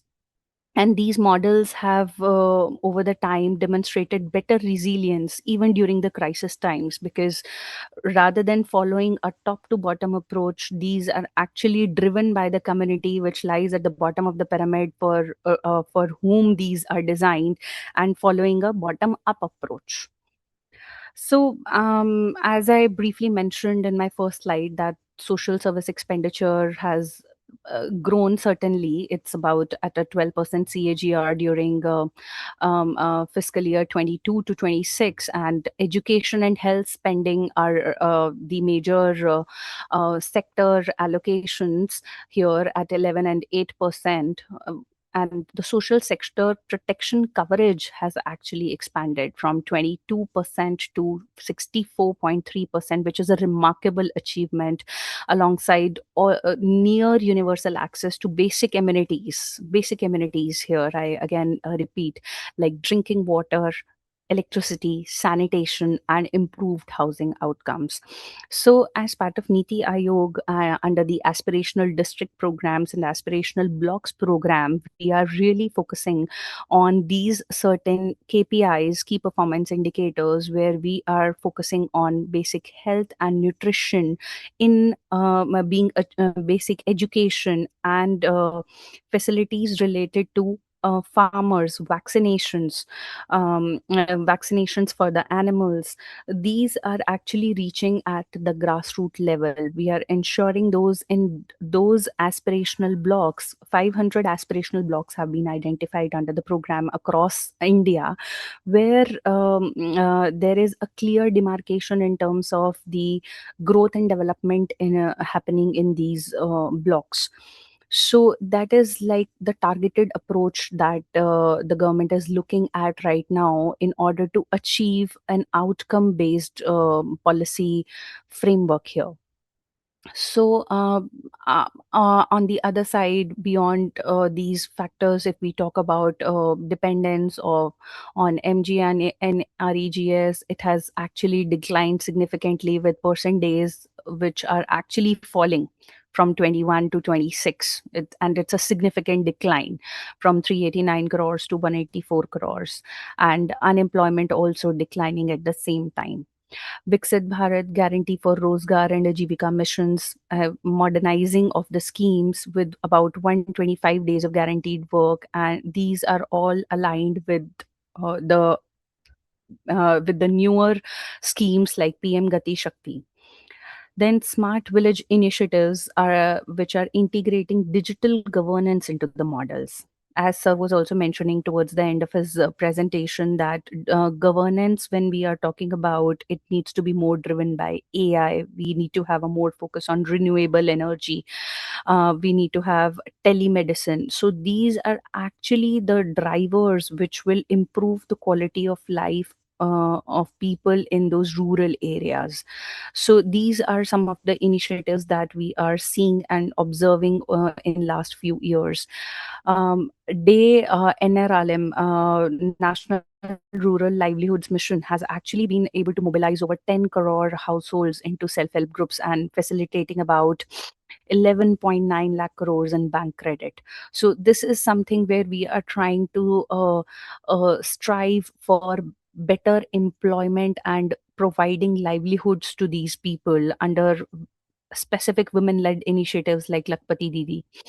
Skilling and entrepreneurship are also supported through various schemes. So these are like some of the tangible outcomes that we are able to see in terms of how our scheme implementations have gone so far.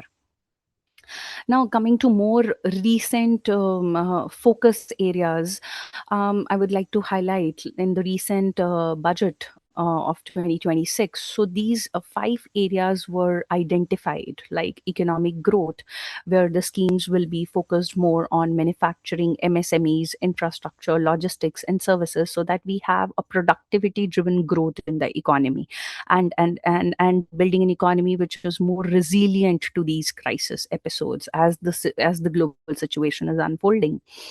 Employment and skill development. So job creation is one of the main focus areas. So through better healthcare facilities, education, tourism is one area, creative industries and services. We are talking about orange economy, development of unconventional sectors which are coming up, agriculture and rural livelihoods schemes which are aiming to increase farmer incomes through better crops, fisheries, and animal husbandry, and even through AI based advisory systems, weather forecasting systems that can help them plan their crop and other things in advance.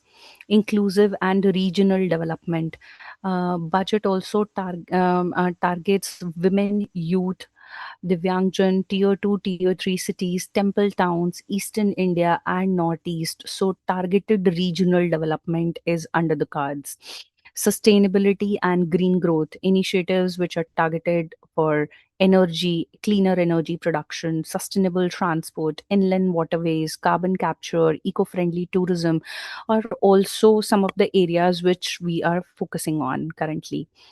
So, if we look at the architecture of how these various schemes are designed, so we primarily have two buckets here: central sector schemes, which are completely funded by the union government and also implemented directly by central agencies. So, and they have a consistent standard, for example, like BharatNet, interest subsidy for MSMEs, and they require usually minimal interaction with the state for their implementation purpose. And on the other hand, we have centrally sponsored schemes which are jointly funded by union and states, either in the ratio of 60 to 40 or 90 to 10 for northeastern or Himalayan states. And main implementation here is the responsibility of the state government, and we have several schemes which are successful under this initiative, like NGNREGA, PMAYG, Jal Jeevan Mission, etc.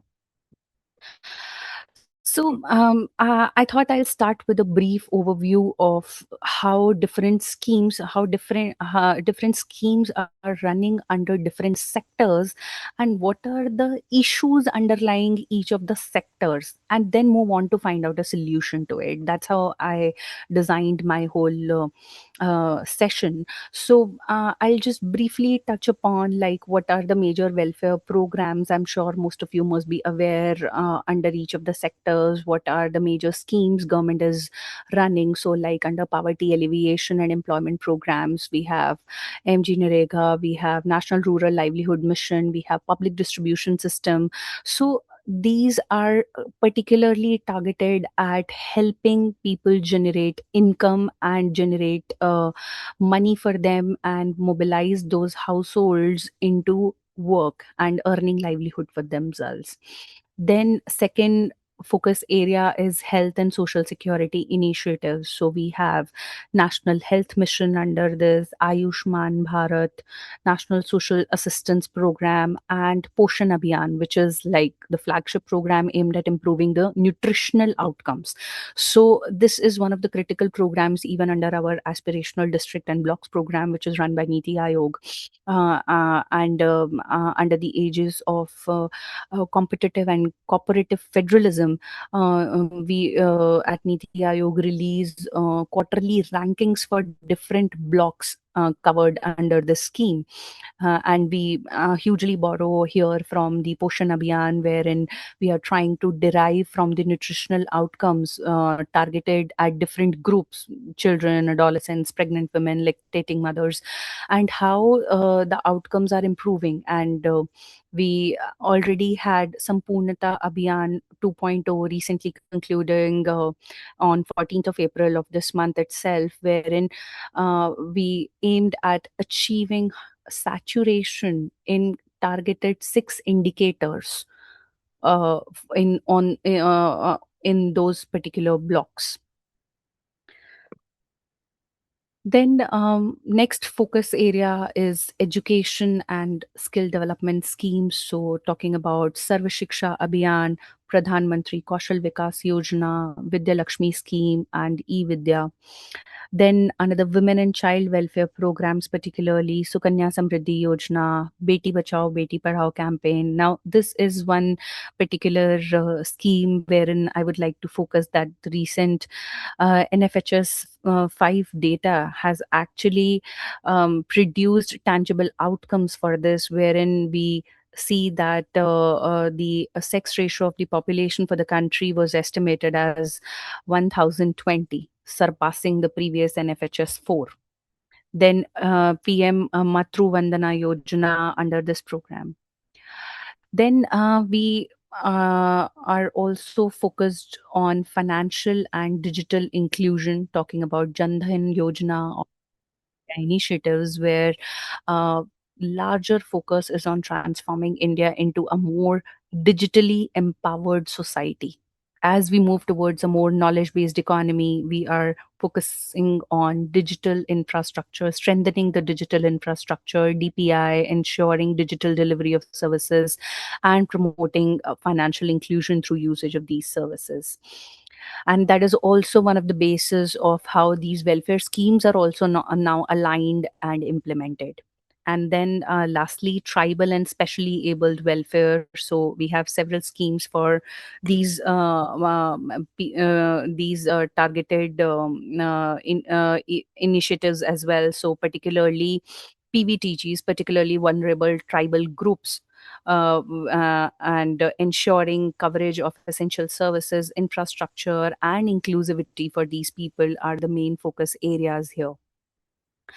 Now, when we talk about all of these schemes, several key issues which can be identified here. I would like to flag some of these issues. So, we observe that there is some inequality and coverage issues here. So, we do rank about fourth globally in income equality, and we have a Gini coefficient here of 25.5. Yet the top 1% of the population owns about 40% of the country's wealth.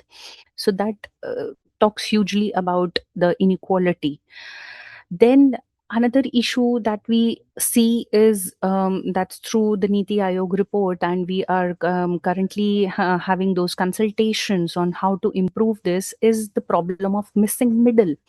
So, when we talk about financial protection for health or the health insurance, we have the richer class who is able to actually afford and buy that health insurance, and then we have the lower class which is covered under the welfare schemes. But when we talk about the estimates which is lying in the middle income groups, so somebody who is probably having a monthly income of about 25,000 per month, with medical expenses to be estimated at about 18 to 19,000 for any particular procedures on an average, it is really difficult for these people to actually afford that. So we have the products that are currently existing in the health insurance marketed, which are either targeted towards the upper class or the lower class, and we target to fill this missing middle group over here who is really facing the brunt and unable to afford that health protection. Then, when we talk about administrative and implementation challenges, so according to a career report, so there are about 20%, 28% of the grains which are supplied through India's public distribution system, which are failing to reach the actual beneficiaries. So these are some of the pain points which we are trying to address through different consultations here. Then CAG report, as sir was also highlighting, so we have those invalid mobile numbers, potential frauds under different schemes. There are several irregularities being reported. Then other issues, what we could also observe in these schemes is their digital barriers as well. So while we are talking about Jam Trinity and increasing reliance of schemes over the time on Aadhaar linked and DBT based welfare schemes, there are still significant challenges, particularly for the marginalized groups who still do not have access to phones, internet connectivity is limited, and they don't know how to read and write and operate those limited connectivity, especially in rural areas. So these are other issues that going digital is still creating for us. Then budgetary constraints also is one factor. We observe that over the time there is a slight decline in the average spending here. Now, I'll just try to give this figure basically is like the gist of how the whole outcome is being evaluated. So right from starting at the first place where the budgetary allocations of funds are approved in the budget, we move to the next stage of how this allocation is supposed to be done to different ministries or departments and states and agencies, amongst which the funds will be released and how they'll be released. Disbursement happens, funds are released to the implementing agencies finally, through which we are trying to to deal through PFMS. Then delivery, whether we are talking about goods or services under the public distribution system, or we are talking about direct benefit transfers, how the outcome, how the output is finally delivered to the end user or the beneficiary. And fifth step here is the outcome, which is really the challenge, where we are trying to assess the outcome based on how the welfare of that individual has actually improved based on this.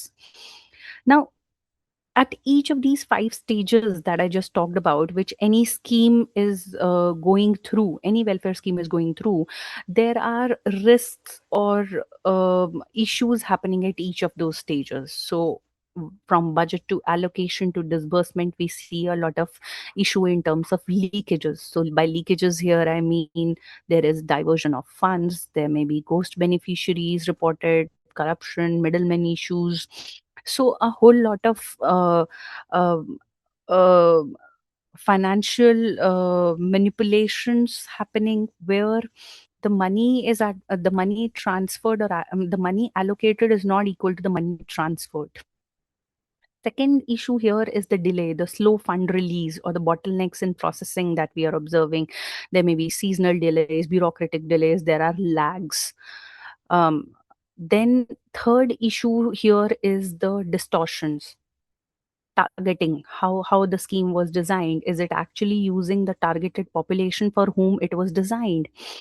And then the errors. So errors here may be two types. One could be the exclusion error, where the intended beneficiary was not taken into account.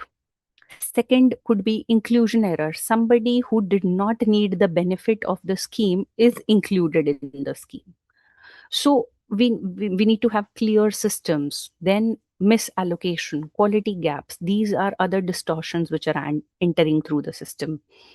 Now, this is whole lot of issues that we are discussing today that must be addressed when we are talking about the implementation of the welfare schemes. So what I feel at this stage is essential, is the first step towards fixing any of these issues is the monitoring, fixing the monitoring and the accountability part across the whole cycle.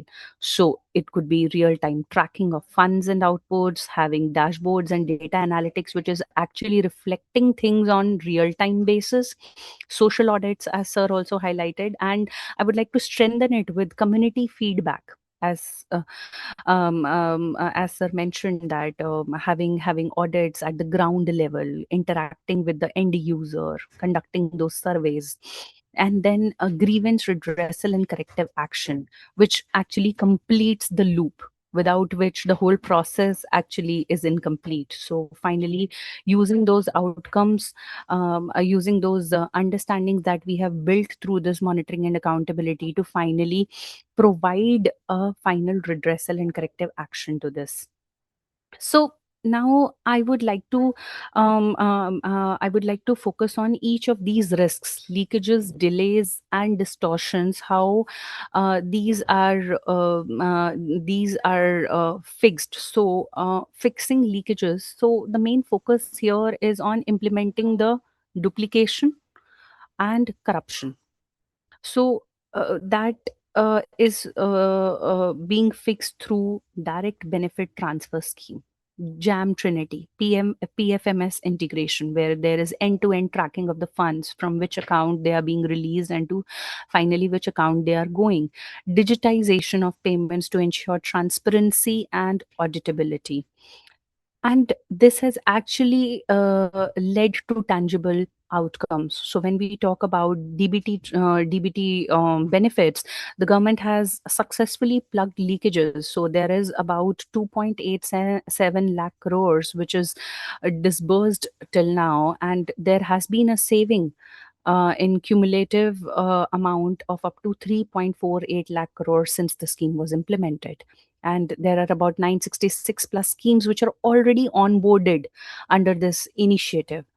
So this talks about how substantial the impact can be for the country in this case to achieve the end to achieve so that the benefits achieve the end user. Then talking about the last mile connectivity, which is through powered through the jam trinity, jan dhan, aadhaar and mobile connectivity. So biometric backed identity has helped in eliminating a lot of ghost beneficiaries which earlier used to exist. Real time alerts and authentication via 1.2 billion plus connections, and Jandhan 51.6 plus crore accounts, ensuring universal financial inclusion. Second, when we talk about fixing delays, we talk about primarily minimizing the lags. So we have the concept of just-in-time fund release under the PFMS, real-time fund flow tracking. We have capacity building programs for as DBT conclaves and state workshops being organized here. Then we have DBT open house for grievance redressal scheme under the scheme. So under these agency dashboard, this PFMS integration has actually transformed the fund tracking from release to utilization based.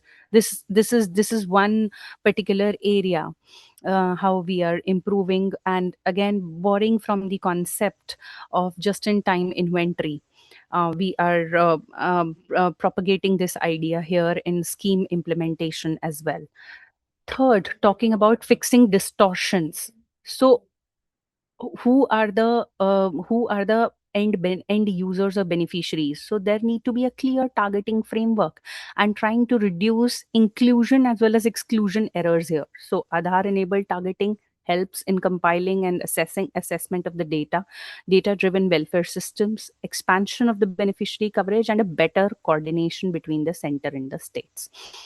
Now, the underlying of all this, as I mentioned, is monitoring and accountability. How are we evaluating those data, those outputs that are being generated? So PFMS real time monitoring, mandatory disclosures and digital systems, as sir also just showed the form that has been recently released by DEA.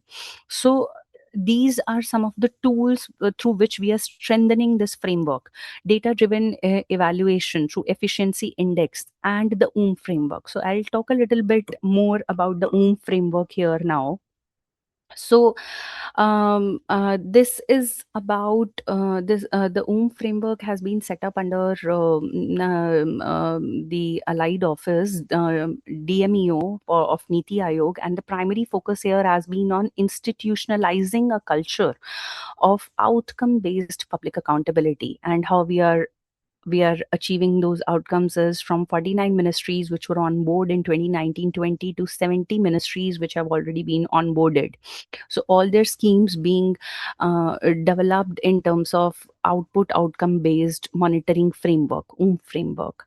And as of 25-26, high level oversight meetings have been chaired, and they have grown from the 38 to 184, and the total expenditure of about 12 lakh crore has been actively monitored.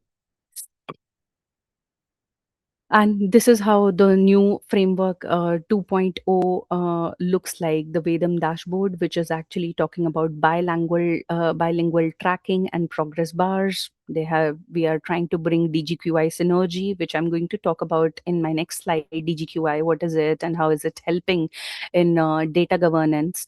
API linkage, live MIS data, which is flowing to eliminate any manual entries, and performance budget, which is directly linked between outcome and the fund release.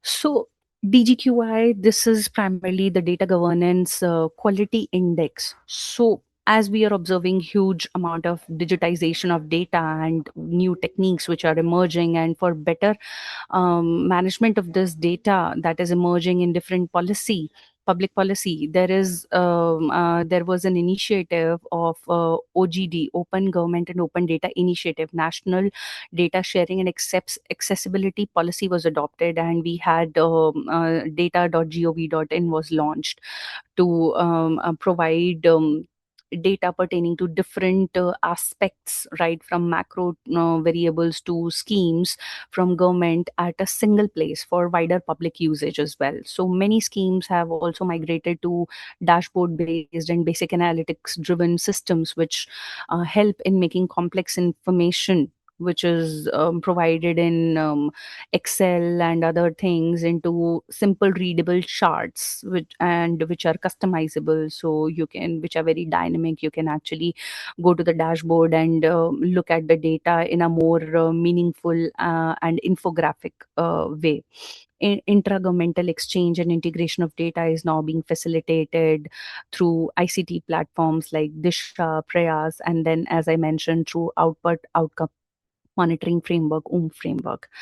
This DGQI toolkit is actually developed by a DMEO office of Niti Aayog to enable a comprehensive self-assessment of how prepared we are with the when it comes to data governance quality index for the government agencies. So this is being developed at the center as well as at the state level. So DGQI was initiated with the objective of assessing data preparedness of MDs on a standardized framework, how to drive healthy competition among them, and also to develop peer learning.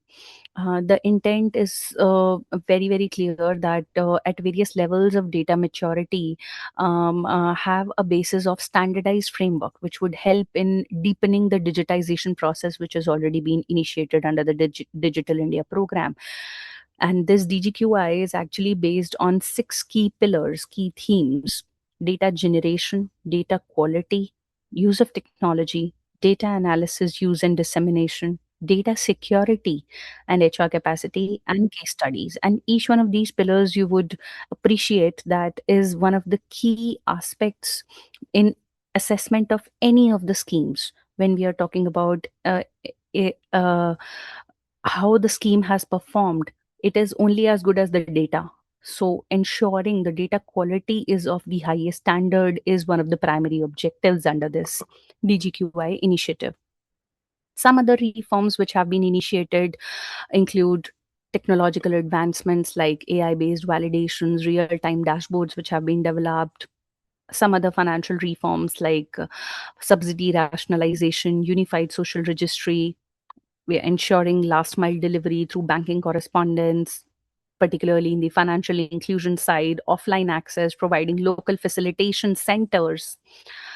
So, just summarizing in all that we discussed. So, we have a complete process set in different stages which any welfare scheme is following, and each of them has an inherent risk involved in it, and that is where the targeted approach of the government is working in trying to fix each of these risks, that as I just discussed.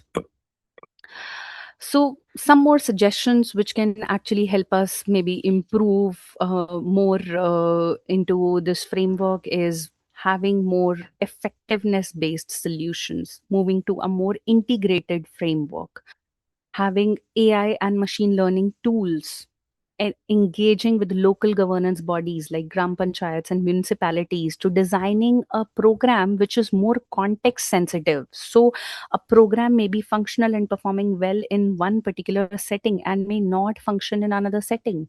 For example, nutrition based programs, why there is a cultural setback in one particular state when talking about nutrition, why they are not reaching out to the health centers for help or seeking any guidance. So these are some of the initiatives which need to be taken, and launching digital literacy campaigns, because this is one area where marginalized communities, and especially when we talk about the rural population, they might be at a disadvantage. So awareness campaigns are one of the primary pillars which can be used to build a better outcome here. Awareness is the key. Then finally concluding, so there is what we see, a shift from input based budgeting that has happened in the scheme framework to outcome based budgeting. And what we are trying to achieve is every rupee spent must actually translate into measurable outcomes. Those are those human development outcomes that we can see in terms of better health, better education, better living standards, reduction in poverty, better employment opportunities, and this is what will lead to a goal, lead to the achievement of the goal of Viksit Bharat. India's welfare reforms must move beyond those efficiency gains to effectiveness gains, where we are focusing on leakage reductions, transitioning from fragmented schemes to coherent social protection schemes. And this process has already started, wherein we are consolidating the schemes, embedding accountability, transparency, and citizen feedback loops, and aligning those spendings with the long term goals. So, in conclusion, for a Viksit Bharat, we must have to strengthen our welfare architecture in terms of how it is building from the bottom. So, local governance, ensuring inclusivity, addressing those inefficiencies to building a more resilient welfare framework. And I would like to quote here from Amartya Sen's welfare economics principles that creating an equitable and transparent system that benefits all citizens, particularly the marginalized, fostering lasting social mobility and economic security. Thank you. That's it from my side. Thank you so much, Shilpa ma'am, for beautifully summarizing everything that you have shared with us and for giving us insights from Niti Aayog. How do you plan policies and how are you implementing that every rupee spent turns into measurable human development? And beautifully summed up, beautifully shared thoughts. We have certain questions participants have asked. So I'll just ask one question with you. Given the timeline, we won't be able to take much questions. So one question is, with the social sector expenditure reaching 7.8% of GDP by financial year 24, how does the government balance the increasing demand for universal welfare with the need for fiscal discipline and reducing the fiscal deficit? Shilpa ma'am, this Now, question is for you. yeah, so that's a very relevant question because there is a lot of emphasis on deficit and fiscal consolidation. And at the same time, when we talk about expanding the expenditure that is being done on these welfare schemes, so it's like a tight rope walk here for the government while doing those allocations. So the primary focus here is on having better efficiency of the money which is actually going into these welfare schemes, so that the outcome achieved from every rupee spent is much higher. And of course we have tight fiscal space, but yeah, we are also carefully balancing that it is not overstretching our debt. Oh, thank you so much, ma'am, for beautifully summarizing this for our participants. So, given the timeline, I think we'll be able to ask one more question. Yes, Nisha, ma'am, we can move forward with that. This question is for Arijit, sir. Um, so, one of the question for you is, how can CAs engage with government in welfare projects, implementation, audit, and consulting? Please advise on World Bank and ADB projects too. Okay. Thanks, ma'am, for the question. So just as very nicely explained by Dr. Shilpa Ahuja, ma'am. So you can see the changes taking place in the government and especially at the policy making role, if you see, is introduction of dashboards and making sure that there is a real-time monitoring. Plus, the focus is moving towards using high-end technology, including artificial intelligence, and from output to outcome monitoring framework. Now, when we talk about the professional opportunities for chartered accountants, definitely I mean, briefly speaking, three, four specific sectors, because for every project under any of the ministries or departments, even when you talk about the local bodies, there are a lot of opportunities on the accounting part, number one. Number two is on the financial control, the procurement. That means the scrutiny of the entire procurement, especially for any of these welfare projects, and internal audit. And if you see several terms of reference, if you look at some of the tenders, some of the requirements, RSPs, many of these are uploaded in the websites of different government departments. And specifically, I will request our esteemed members to regularly visit the ICAI website, pdicai.org, Professional Development Committee website, where many of these opportunities for empanelment as internal auditors, as process advisors, these are regularly uploaded. And secondly, for the World Bank and the ADB projects, I will request our members to kindly visit the CMS website. So for Asian Development Bank, there is a specific website, the CMS, Consultant Management System, where they can empanel any of our chartered accountant professional colleagues can empanel either as an individual consultant or in the name of their partnership firm or LLP. And once they are registered, it's a simple 4 or 5 step process, e-registration. They will get access to all the projects which are being funded by the ADB or by the World Bank. And World Bank also has a similar e-procurement system where they have details of each and every project. Plus, for each of the project, once the member clicks on the project code, the project number, there's a drop-down box which shows all the important KPIs of the project, important dates, the fund outlay, the status of implementation, and what are the opportunities available. Primarily, three major areas. First will be due diligence. Number two is definitely on the internal audit part. And number three is working closely with the external auditors. In most of the cases, it will be the controller and auditor general. So I will request members to have a look at the CMS portal of the Asian Development Bank. And for the World Bank, they have a separate portal on the e-procurement where there is a separate registration mechanism for consultants, auditors, and of course, chartered accountants, I'm sure will be able to provide their value-added services and contribute to the national development by partnering with the government ministries, departments, ADB, as well as World Bank. Thank you so much, sir, for clearly sharing the websites. It's been really insightful. So, given the paucity of time and given the timeline, we have already exceeded. Definitely, it was a wonderful session. It was an insightful session. Thank you so much to both our speakers, CA Arijit Chakrabarti sir and Dr. Shilpa Ahuja ma'am, economist at Niti Aayog. Both your contributions are valued, and it was a learning experience for me as well as for all our participants.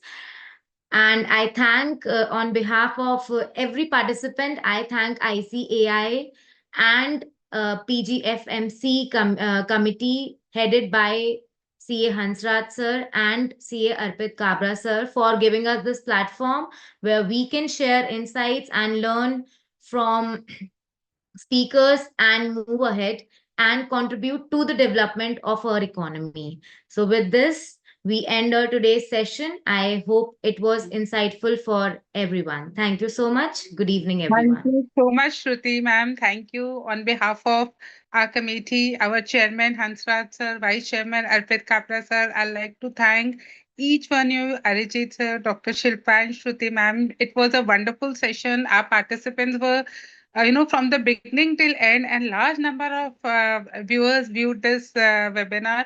I'd like to also thank all our viewers who from different parts of the country, from the government also who have joined, and especially it's being a late time, and but all of them were continuously with us. Thank you so much. Thank you everyone for today's webinar. I hope you enjoyed, and I hope we will continue to have the benefit of our experts in our future webinars also. Thank you all. Thank you all. So we good night, and we end today's webinar. Thank you. Thank you, ma'am. Thank you so much. Thank you. Thank you. Thank you. Thank you, everyone. Thank you. Bye. Thank you. Thank you.